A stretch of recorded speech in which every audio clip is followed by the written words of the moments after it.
Ayan mga lods, bumabagsak na naman ang snow. Kaya kailangan natin maglinis mamaya. Matindi na naman to, 5 to 10 centimeters. Ayan, tingnan nyo mga sasakyan. Covered na naman ng snow, yung itaas. Purong puting-puti na naman ang makikita sa lahat. May kasama pang hangin kaya malamig, ang lamig. Pero mula nung isang linggo, malinis na, wala lang mga snow, nagmelt na lahat. Yung naipon dito sa harapan ng mga bahay at lahat ng mga lansangan dito. Pero ngayon, magkakaroon ulit ng mga may stock, may imbak na snow. Kaya yan, maglilinis ulit tayo mamaya. Ito pa ang pinaka marami ngayong oras.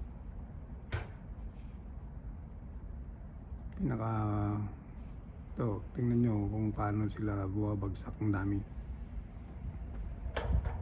Ayan, no? Talagang may kasama pang hangin, ng lamig. Oo, pati dito.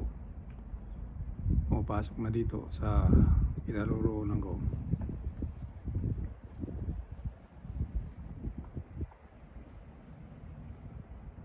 Akala nila spring na, pero hindi pa pala. Dahil malamig na naman, punong-puno na naman ng snow. Kailangan na naman maglinis. O balik winter na naman.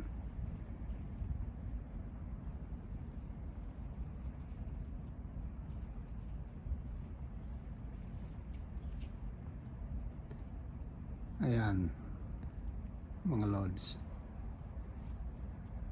winter pa rin dito.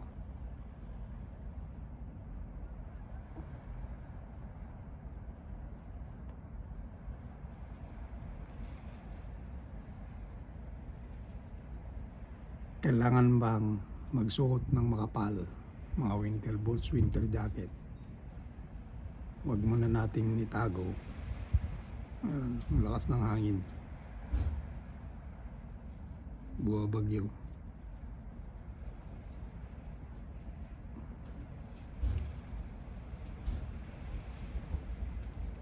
Ayan, no?